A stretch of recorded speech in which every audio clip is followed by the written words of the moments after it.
Estamos participando de la 31ª Reunión Argentina de Fisiología Vegetal. Este evento organiza la asociación cada 2 años, en esta oportunidad de carácter nacional y cada 4 años de carácter latinoamericano.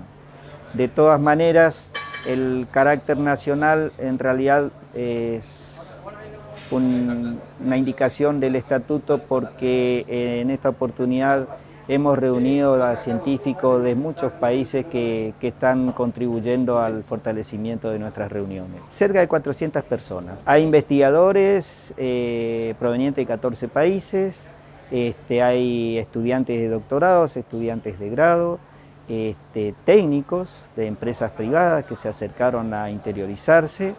Y se espera que, sobre todo con los cultivos de arroz, esto se incremente. Esto es algo inédito dentro de lo que es la relación entre las asociaciones. Esto es parte de un convenio que hemos firmado entre la Sociedad de Fisiología Vegetal y la Sociedad Argentina de Genética, un convenio de reciprocidad donde hacemos actividades en conjunto y tenemos ampliada la participación. Los socios de la Sociedad de Fisiología pueden participar de todas las actividades de la Sociedad Argentina de Genética y a su vez los de Genética en este congreso. Esto es por primera vez.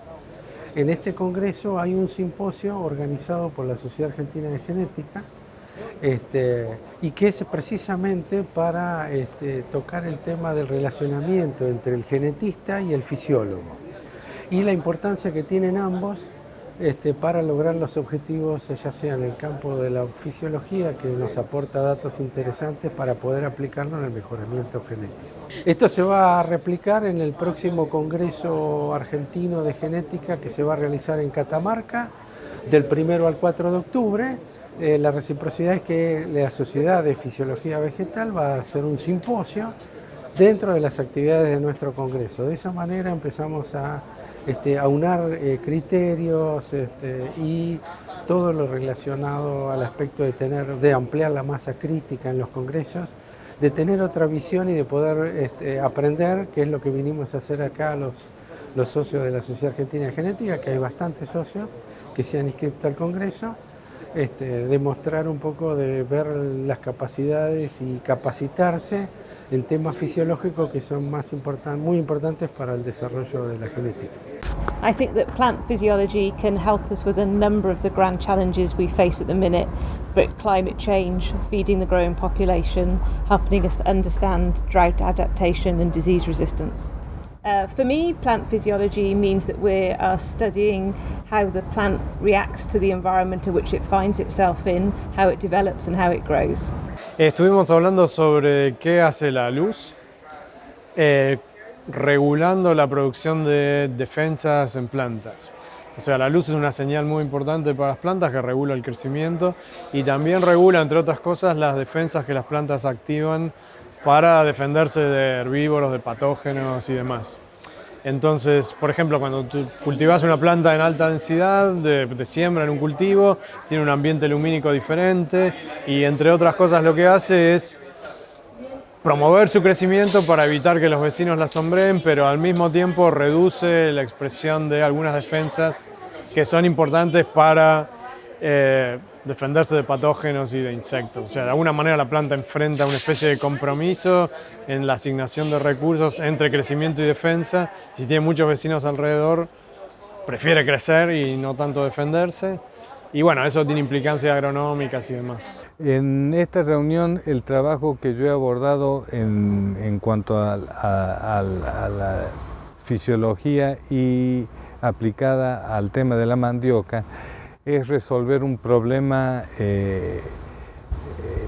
que nos ofrece la planta. La mandioca no necesita la reproducción sexual porque se reproduce agámicamente y por cuestiones culturales del trabajo de campo, el agricultor prefiere variedades erectas que tienen 1 o 2 tallos que no ramifican porque eso facilita la producción del material de siembra, facilita el almacenamiento de ese material, hace que el material pueda ser almacenado por más periodo de tiempo porque no se deshidrata tan rápidamente de modo que el agricultor necesita un material erecto, un material que no ramifica.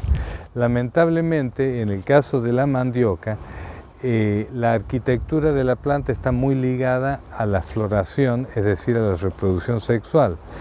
Y en el mejoramiento genético de cultivos, los mejoradores necesitamos la reproducción sexual. Siempre hago coloquialmente el tema que los mejoradores necesitamos sexo, y nos referimos al sexo en la planta, que es la que nos produce nuevos individuos genéticamente nuevos, y en los genotipos erectos eso resulta cada vez más difícil porque producen muy poca semilla, florecen tarde, entonces el mejoramiento genético se demora.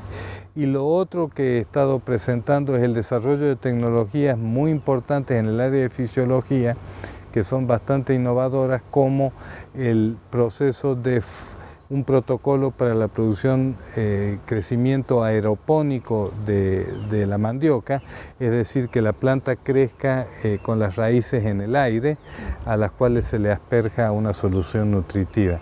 Eso es muy importante porque nos permite ver, estudiar el desarrollo de la raíz, algo que hasta ahora era una caja negra. Y también he descrito progresos que hemos hecho muy interesantes, muy promisorios, para el uso de radares penetrantes del suelo, que es básicamente como una ecografía. Cuando un padre o una madre va a ver su bebé, se hace una ecografía para ver cómo viene creciendo el bebé. Nosotros hemos desarrollado una tecnología, estamos desarrollando una tecnología que permite ver cómo se va desarrollando el bebé de la mandioca, es decir, las raíces. Básicamente me dedico a analizar la expresión de genes de las plantas, en particular del yerba mate, en los periodos que enfrenta sequía. Básicamente en mi grupo de trabajo hacemos estudios moleculares de los mecanismos que utiliza la planta para superar los periodos de sequía. Es decir, que nos interesa encontrar plantas cada vez más resistentes a los posibles eventos de sequía que están pronosticados que van a ser más prolongados y van a ser más duros. Entonces nosotros desde nuestro laboratorio estamos tratando de anticiparnos a esa situación y tratar de empezar a encontrar las soluciones para cuando ese momento llegue. Bien, estuvimos comentando la idea de que las plantas pierden rendimiento cuando son cultivadas a densidades muy altas, y nos enfocamos en uno de los procesos que ocurren cuando se da esa situación, es decir, que hay un sombreo muy intenso cuando las plantas son cultivadas a densidades altas, y eso genera señales que son percibidas por receptores específicos de la planta que controlan el crecimiento y desarrollo. De esa manera afectan el rendimiento. En la primera parte de la charla, el foco estuvo puesto en cómo las plantas perciben las señales del ambiente. Entonces, comenzamos hablando sobre los receptores y cómo eran capaces de percibir las señales de sombra, que en realidad lo que hace es desactivar con los distintos aspectos de la sombra, tanto la menor cantidad de luz como la diferente composición espectral, desactiva determinados fotorreceptores. Y en el transcurso de esa explicación llegamos a la sospecha que también la temperatura podría estar afectando la actividad de los receptores, y entonces explicamos los experimentos que demostraron que realmente esos receptores no solo integraban la información de la luz, sino también la información que viene del ambiente térmico, la temperatura a la cual las plantas son cultivadas. Y vamos a seguir con este tema. Nosotros combinamos estudios de percepción de situaciones de sombreado y cambios en la temperatura. Nos interesa conocer mecanismos a nivel molecular, pero nos interesa vincularlos con situaciones reales, ¿no es cierto? Muchas veces en el laboratorio uno tiende a simular condiciones, por ejemplo, de luz constante o de temperatura constante, y la planta está expuesta a un mundo donde todo es dinámico. Entonces está bien hacer algunas cosas simplificadas en el laboratorio, pero tener conciencia que uno tiene que irse moviendo hacia entender el significado en situaciones más complejas. Entonces, eso es algo de lo que nos interesa en el laboratorio desde hace tiempo. De hecho, nosotros nos metimos en ver qué pasaba con la temperatura, porque siempre hemos trabajado con luz, y empezamos a trabajar en temperatura porque dijimos, bueno, está bien, esa percepción de la luz se va a dar en una condición particular de temperatura. ¿la temperatura afecta la percepción por luz? Esa fue la pregunta original, ¿no es cierto? Porque a lo mejor es algo que vale para los 20 grados que ponemos en el laboratorio, lo ponemos a una temperatura distinta, la temperatura de corrientes, y va a ser distinta.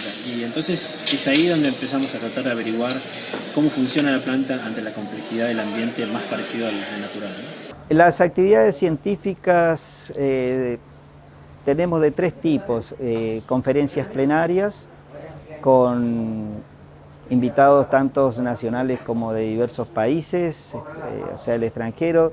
Tenemos simposios temáticos donde se abordan 14 temas distintos que hacen a la actividad agrícola. No nos hemos olvidado de nuestros cultivos regionales, hablamos de la yerba mate, hablamos de la mandioca, hemos invitado a técnicos del CIAD de Colombia para que nos vengan a transmitir sus nuevas experiencias en el cultivo de la mandioca, para los jujeños la quinoa.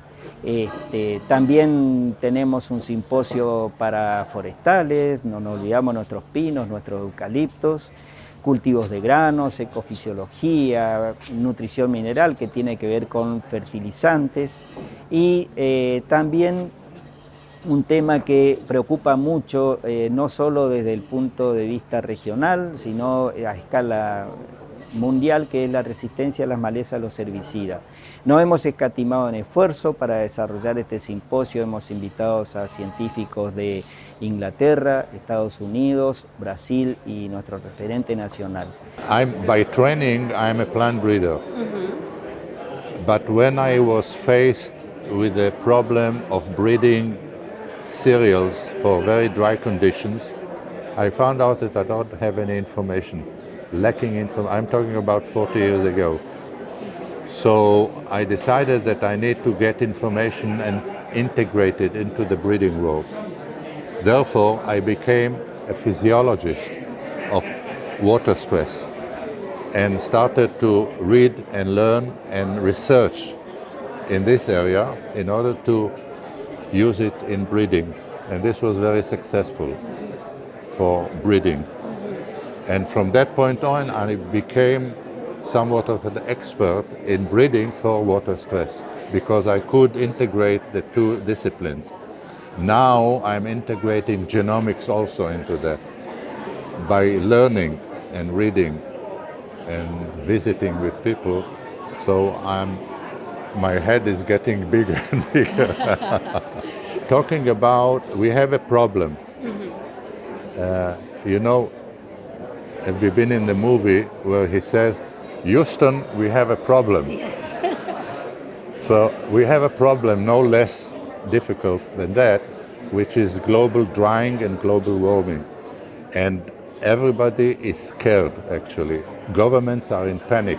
What are we going to do when water gets down and temperatures go up in many parts of the globe? And how can we keep producing food? I'm claiming that plant biology can help. And I'm going to talk what we need to do, what we need to study, and how do we take action in plant biology towards solving this problem in the next 10, 20 years.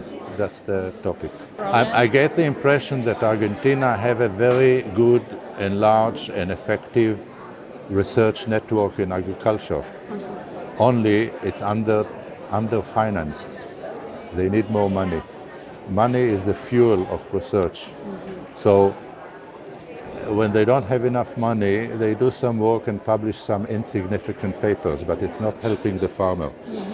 The government has to put a lot of money into research directed at solving this problem and make the research institutions interact with the farmers. That will take money and time, but the expertise is here. It's okay. They have the expertise, they have the research structure that they need. The money should come from the government or from, where do you think? Only the government. Nobody can provide this money. Just the government. And I learned that the taxes are very high in Argentina. Am I wrong or right? Yes, they are high. You're They're right. high. You're right. So the government should have enough money to support the research effort, because when there is not enough food, they will have riots in the streets. They have to understand this. I've been in China several times. The only big fear of the ruling Communist Party and government of China is food, nothing else. And they are scared stiff if there will not be enough rice for the people in China, because they cannot buy enough rice anywhere. They can only conquer Thailand, they can only conquer Vietnam and eat up the rice. So the government in China is pouring a lot of money into rice improvement and rice production, so that there will be enough rice to avoid a catastrophe. When people have not enough food, that's the end of the story. You know the Arab Spring, the revolution of the Arab Spring in Egypt. Yes. It began. The very seed of the revolution began when people did not find bread in the bakeries. It was empty. That was the seed of the revolution. So tell the government to take heed. Nuestra publicación en Science fue aceptada el mismo día que otro grupo que trabaja en un tema no vinculado, en neurociencias, en el Instituto Lervan. El mismo día recibimos la aceptación, así que un momento de alegría y un momento muy singular, si se quiere, porque no es muy común. Creo que nunca había pasado en Argentina que dos grupos reciban la aceptación simultáneamente. Entonces, los dos trabajos aparecieron después el mismo día en la revista, ¿no?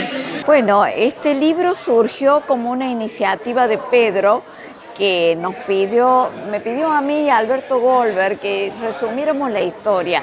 ¿Y por qué a nosotros? Uno por la edad y otro porque Alberto ya tenía una historia previa, pero era solamente un PowerPoint. Y en realidad no había nada documentado sobre la historia de la fisiología vegetal en la Argentina. Eso es lo importante de este libro, que es un documento que resume la contribución de la investigación argentina en fisiología vegetal. La Sociedad Argentina en Fisiología Vegetal no se para con este libro. Por eso el título del libro dice: desde sus orígenes hasta 2016. Está en constante construcción, porque de esos dos pioneros iniciales que fueron Enrique Sívori y Alberto Soriano, se generaron multitud de grupos en todo el país que siguen construyendo conocimiento y tecnología en el área de la biología experimental de plantas, que es la fisiología vegetal. Hacemos una convocatoria amplia para que nadie se sienta excluido y para que entre todos logremos construir lo que consideramos sea un testimonio verídico de la expansión de nuestra disciplina en el país. Y sobre todo, lo importante, que lo que esperamos se logre plasmar la contribución de nuestra disciplina a la biología de plantas agrícolas, que son el sustento y la base de una parte importante del Producto Bruto Interno argentino, y hacen una contribución muy importante a la economía argentina. Y en este momento estamos en la parte extraña para esta reunión, que es en el INTA, en el campo experimental de INTA El Sombrero, que está a unos 15 kilómetros de la ciudad de Corrientes, hacia el sur, y estamos viendo una muestra dinámica, que es algo raro en las reuniones nacionales de fisiología vegetal. Siempre son reuniones en el ámbito académico. Este año tuvimos la idea de hacer partícipes en la reunión no solo a los académicos, sino también a los técnicos, que son de última los destinatarios de todas nuestras investigaciones en fisiología vegetal, y la mejor forma era irnos a donde ellos nos necesitan, que es en el campo. Tuvimos el apoyo del INTA, entonces pudimos hacer esta primer prueba, a ver si funcionaba, que los científicos viniéramos al campo y los del campo nos acompañaran en las reuniones, y gracias a Dios funcionó. Estamos acá con técnicos de diferentes orígenes, sea el INTA, sea productores privados, Asociación de Productores de Arroz, y profesores tanto de Buenos Aires como del extranjero, compartiendo esta serie de ensayos. El trabajo que voy a presentar es en esta sesión de reguladores de crecimiento y yo concretamente estoy trabajando con unos compuestos que son esteroles y que lo que voy a intentar es demostrar que los esteroles son compuestos que regulan el desarrollo vegetal, pero que también son sumamente importantes a la hora de estudiar y de la respuesta de las plantas a estreses bióticos y abióticos, y de hecho hemos visto que cambios en los niveles de estos compuestos pueden afectar la sensibilidad de plantas a determinados patógenos. Me han parecido muy interesantes, han sido varias intervenciones sobre la importancia del cambio climático. He agradecido mucho y me ha encantado varias ponencias sobre ecofisiología que en nuestra sociedad tenemos un poco olvidada, y creo que es extremadamente interesante, sobre todo en las condiciones que vivimos actualmente en el planeta, y pienso que nosotros como Sociedad Española de Fisiología Vegetal tenemos que volver a integrar a todo este tipo de investigación en nuestras reuniones. De hecho, el estar aquí me ha servido para darme cuenta de que es algo que hemos dejado aparte y que tenemos que volver a reincorporar, porque es extremadamente interesante. Este tipo de actividad me permite centrar mi investigación, es decir, yo estoy investigando hacia dónde hace falta, o estoy investigando y me desvíe del objetivo. Entonces, estas reuniones a mí me centran, porque el técnico me dice, qué bonito lo que usted está investigando, pero a mí si se corre un poco y si en vez de este efecto me estudia me hace un favor. Entonces permite, y a él le sirve, hablando con ellos, qué bueno que ustedes hacen eso, porque entonces yo tengo este problema, quizás tu respuesta pueda servir. Y era el objetivo, es decir, juntar las dos puntas y que pudiéramos hablar con un denominador común. Es decir, la planta es una y funciona de una sola manera. Nosotros la estudiamos de adentro, ellos la usan de afuera. Entonces, el que necesita el producto tiene que hablar con el que sabe cómo se produce. Y yo, para poder estudiar, tengo que saber qué necesita el que me lo va a comprar. Y creo que fue un saldo positivo. Si hablamos de números, muchísima más gente de la que esperamos. Muchísima más gente, mucha gente fuera de la región.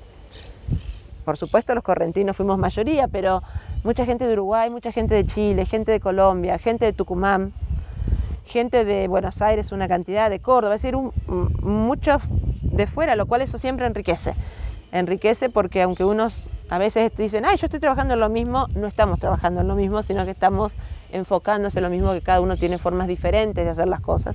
Entonces, para mí me parece que yo como comisión organizadora estoy muy contenta. Otra de las cosas importantes es que a partir de estos encuentros siempre encontramos coincidencias con otros profesionales, intereses comunes y podamos comenzar nuevas líneas de trabajo. Entonces siempre es bueno estar presente. La verdad que estoy muy contento con la organización, fue un esfuerzo enorme de parte de los organizadores. Yo sé que por ahí es más difícil hacer reuniones en lugares un poco más alejados de las grandes ciudades, por ejemplo, pero creo que hubo un esfuerzo enorme por ese lado, todo salió muy lindo. Yo tenía algún chiste porque justo mi charla era después de la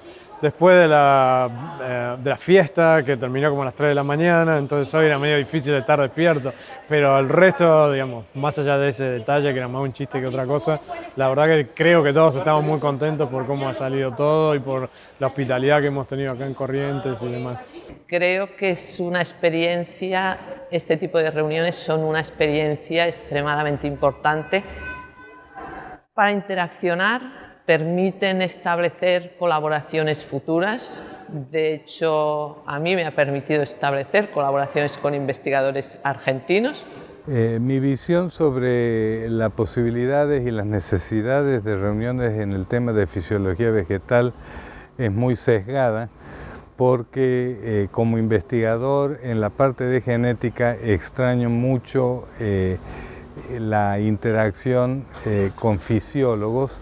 aprendí a valorar mucho la importancia de la interacción entre un fitomejorador como yo con gente que me pudiera explicar mejor cómo funciona una planta. Esa relación es fundamental. Lamentablemente las circunstancias, la evolución de la ciencia ha molecularizado mucho el trabajo tanto en genética como en fisiología, y eso nos ha separado porque antes estábamos juntos en el campo, el mejorador y el fisiólogo, y ahora estamos yendo mucho al laboratorio y olvidándonos de tecnologías básicas que en el caso de la mandioca sobre todo todavía requieren mucho de trabajo de campo en el área de fisiología. Para mí, que soy una persona en España en que no tenemos una agricultura tan extensiva, me ha hecho ver algunos aspectos de la fisiología vegetal que nosotros en nuestras reuniones tenemos un poquito olvidados, que es toda la aplicación a nivel de campo, y eso realmente me ha ayudado mucho. Creo que hay muchas cosas que nosotros estamos haciendo a nivel de investigación básica que se podrían transferir, y esto también encuentro que es sumamente interesante el poder interaccionar y poder transferir conocimientos básicos a sistemas aplicados, y creo que esta reunión es importante en ese aspecto. En esta charla pudimos intercambiar con profesionales especialistas en otras áreas como fisiología vegetal, ecofisiología y otras, porque se necesita un intercambio desde todos los puntos de vista para lograr hacer una integración real del problema y tratar de obtener una solución lo más realista posible. Tengo que felicitar al doctor Pedro Sanzberro por la organización, ha sido excelente. El programa científico es muy bueno, muy abundante, con muchos destacados investigadores, tanto nacionales como extranjeros. Creo que hay extranjeros de 19 países. Y digamos que el programa está marcando lo que es el top de lo más alto de la fisiología vegetal, y las charlas han sido excelentes. Hay mucha participación de los jóvenes y también se ve reflejado en la gran cantidad de póster de trabajos que se están presentando, ¿no? Que creo que son más de 300. Así que desde la sociedad estamos muy agradecidos al doctor Sanzberro por esta oportunidad que, reitero, es única, que dos sociedades se junten para un fin determinado. Eso es una gran satisfacción que tenemos, que si bien han transcurrido 30 años de la primera reunión que organizamos nosotros, esta sería la segunda, logramos hacerlo en el marco de un esfuerzo conjunto entre todas las instituciones estatales vinculadas a la ciencia y a la academia, pero también en conjunción con empresas privadas y con el organismo de gobierno. Eso es un hecho meritorio porque indica que en el interior profundo donde estamos ubicados puede haber un trabajo en conjunto entre las instituciones en pos de un objetivo en común. De tal manera que agradezco el fuerte apoyo y la buena predisposición tanto de la Universidad Nacional del Nordeste, de CONICET, de INTA, que han aportado sus instalaciones, sus recursos para realizar la muestra dinámica. También vaya mis agradecimientos al Ministerio de la Producción de la provincia de Corrientes, al Ministerio de la Producción de la provincia del Chaco, al Consejo Federal de Inversiones y al Instituto Nacional de la Yerba Mate.